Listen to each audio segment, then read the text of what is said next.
बच्चों, स्वागत है आपका मास्टर मंत्रा यूट्यूब चैनल पर। मेरा नाम है रविकांत सिंह और आज के वीडियो में हम लोग क्लास 7 रेनबो का लेसन 12 द कबीर का एक्सरसाइज यानी कि क्वेश्चन आंसर हल करने वाले हैं। तो वीडियो को अभी से लाइक कर दें और चैनल को सब्सक्राइब कर दें, क्योंकि हर एक चैप्टर के क्वेश्चन आंसर आपको इस चैनल पर मिल जाएंगे। तो बढ़ते हैं क्वेश्चन नंबर 1 की तरफ, जिसमें नीचे कुछ क्वेश्चंस दिए हुए हैं और उन सभी का आपको आंसर देना है। तो मैं क्वेश्चन को पढ़ते चलूंगा, क्वेश्चन का मीनिंग आपको बताऊंगा, उसके साथ ही उसका आंसर बताऊंगा और आंसर का भी मीनिंग आपको बताऊंगा। साथ ही साथ आप इसको नोट डाउन करते रहेंगे। तो पहला क्वेश्चन है, what do Kabir's songs and poems tell us? Kabir के गीत और उनकी जो पोएम्स हैं, कविताएं हैं, वो हमको क्या बताती हैं? तो इसका आंसर लिख लेंगे, Kabir's songs and poems tell us that God is everywhere. Kabir की जो कविताएं हैं और कबीर के जो गीत हैं वो हमको बताते हैं कि गॉड इज एवरीवेयर, यानी भगवान या ईश्वर हर जगह है। अगला क्वेश्चन है, why were the Hindus and Muslims angry with Kabir? Hindu और मुस्लिम कबीर से एंग्री क्यों थे, खफा क्यों थे, गुस्सा क्यों थे? तो इसका आंसर लिख लेंगे, both the Hindus and the Muslims were angry with the Kabir because he said that he was child of Allah and Ram. Hindu और मुस्लिम दोनों कबीर से इसलिए गुस्सा थे, इसलिए नाराज थे, क्योंकि वो कहते थे कि वह अल्लाह और राम के बेटे हैं। तो बच्चों, अगर आपको लग रहा होगा कि मैं बहुत तेज बता रहा हूं, तो आप वीडियो को पॉज करके और इसको आप लिख लेंगे, साथ ही साथ आप सुनते भी चलेंगे कि इसका मीनिंग क्या है, क्वेश्चन का मतलब और आंसर का मतलब भी आप समझते चलेंगे। अगला क्वेश्चन है, what happened when the king's soldiers put Kabir in a hut and set it on fire? क्या हुआ जब राजा के सिपाही थे, उन्होंने कबीर को एक झोपड़ी में बंद करके और उसमें आग लगा दी? इसका आंसर है, when the king's soldiers put the Kabir in a hut and set it the fire the hut burn down but Kabir was safe. जब राजा के सोल्जर्स ने कबीर को एक हट में, एक झोपड़ी में बंद करके और इसमें आग लगा दी, तो जो झोपड़ी थी वो जल गई, लेकिन कबीर सुरक्षित थे। Whose voice did Hindus and Muslims hear from the sky? यानी कि हिंदू और मुस्लिम ने आसमान से किसकी आवाज़ सुनी? तो इसका आंसर है, the Hindus and the Muslims heard the Kabir's voice saying take the sheet of my body. यानी कि हिंदू और मुस्लिम ने जो आवाज़ सुनी वो कबीर की आवाज़ थी और उन्होंने कहा कि take the sheet of my body, मेरे बॉडी पर से या मेरी लाश पर से जो शीट है, जो कफन है, उसको हटा दो। अगला क्वेश्चन है, what did the people find when they took the cover of the Kabir's dead body? यानी कि जब लोगों ने कबीर के डेड बॉडी पर से कफन हटाया या कवर हटाया, तो उनको क्या मिला, वहां पर क्या देखा उन्होंने? तो इसका आंसर है, the people found some flowers when they took the cover of Kabir's dead body. जब कबीर के मृत शरीर से लोगों ने कवर हटाया तो वहां पर उनको क्या मिले? फ्लावर्स मिले, वहां पर उनको फूल मिले। अब आते हैं वर्ड पावर में। Add ER to the given words and use them in meaningful sentences. जो वर्ड्स दिए हुए हैं उसमें ER जोड़कर और एक नया वर्ड बनाएंगे और उसका हम लोग एक सेंटेंस क्रिएट करेंगे, एक वाक्य प्रयोग करेंगे। जैसे बैंक है, बैंक में ER जोड़ दिए तो हो गया बैंकर, ठीक है। अब इसका वाक्य प्रयोग कैसे करेंगे?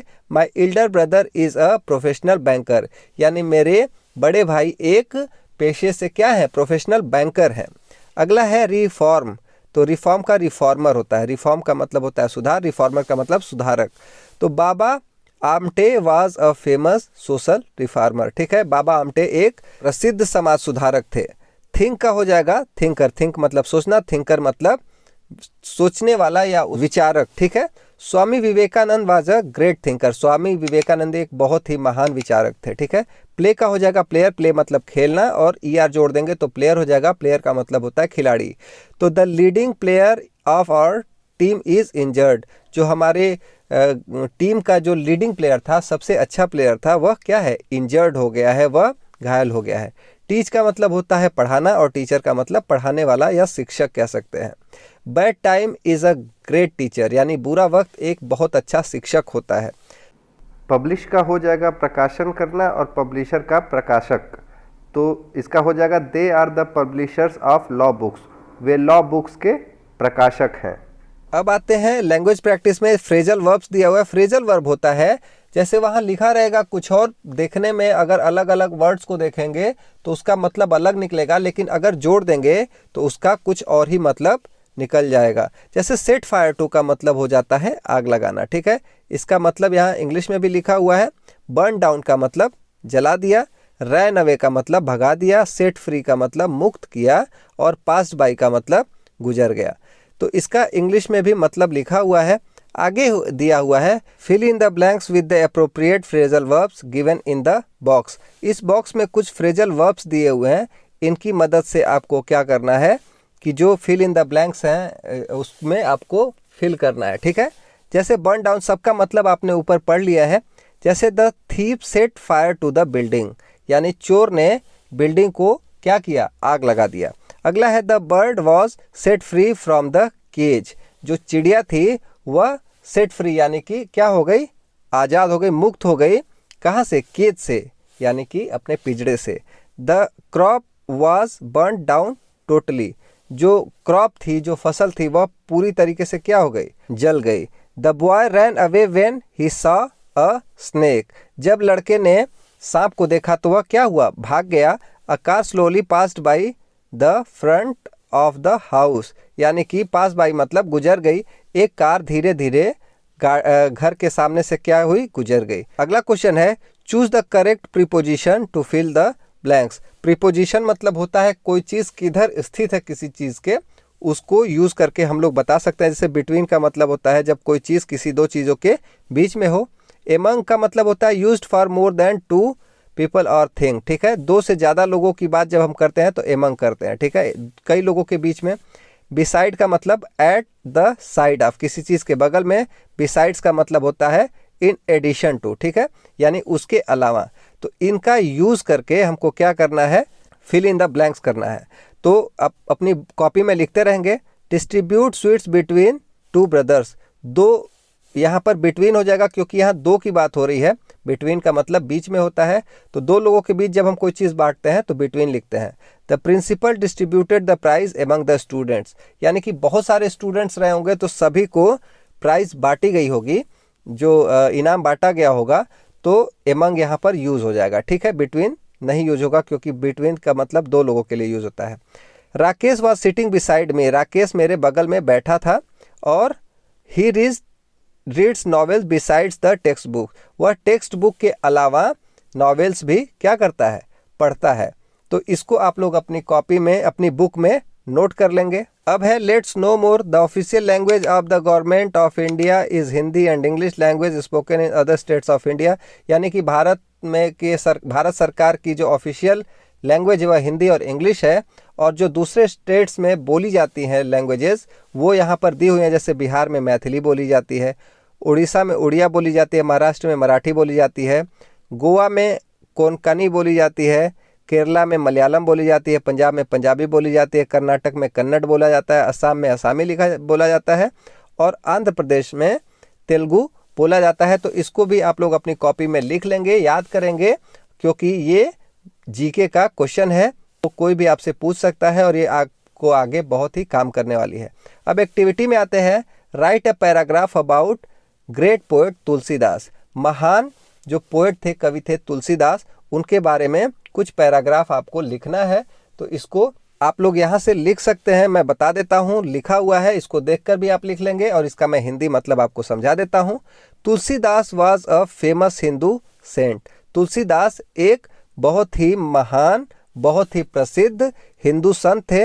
रिफॉर्मर यानी कि सुधारक थे, पोएट यानी कि एक कवि थे, एंड फिलोसफर और एक दार्शनिक थे। Who was devoted to lord Ram, जो कि भगवान राम के प्रति बहुत ही ज़्यादा समर्पित थे। Beside authoring the great epic Ramcharitmanas, he is said to have composed Hanuman Chalisa besides many literacy works, यानी रामचरितमानस को लिखने के अलावा उन्होंने हनुमान चालीसा भी लिखा था, और उसके अलावा बहुत सारी चीज़ें और लिखी थी। He was considered the reincarnation of Valmiki, वह वाल्मीकि के ही अवतार माने जाते थे। The composer of original Sanskrit Ramayana, जिन्होंने वास्तविक रामायण, संस्कृत रामायण लिखी है। He spent most of his life in Varanasi and also said to have started theatre adaptation of the Ramayana in the form of Ramlila plays. He spent most of his life in Varanasi. उन्होंने अपना अधिकांश जीवन कहाँ पर व्यतीत किया? बनारस में. And he is also said to have started, और ऐसा भी कहा जाता है कि उन्होंने रामायण का एक थियोरेटिकल एडाप्शन शुरू किया और रामलीला शुरू हुई. ठीक है, तो उम्मीद करता हूं कि इस चैप्टर के सभी क्वेश्चन आपने लिख लिए होंगे और सभी का क्वेश्चन का मतलब और आंसर आपको समझ में आ गए होंगे. और अगर आप अभी तक नहीं लिख पाए हैं तो वीडियो को पीछे करके पॉज करके और सभी के आंसर्स लिख लेंगे या फिर अपनी बुक में मार्क कर लेंगे. तो अगर ये वीडियो आपको जरा सी भी हेल्पफुल लगी तो वीडियो को लाइक करें. चैनल पर ऐसे बहुत सारे वीडियोस आते रहते हैं, हर चैप्टर के वीडियोस आते रहेंगे, तो चैनल को सब्सक्राइब कर लें. मिलते हैं अगले वीडियो में, तब तक पढ़ते रहें, अपना ख्याल रखें. Thank you, bye bye.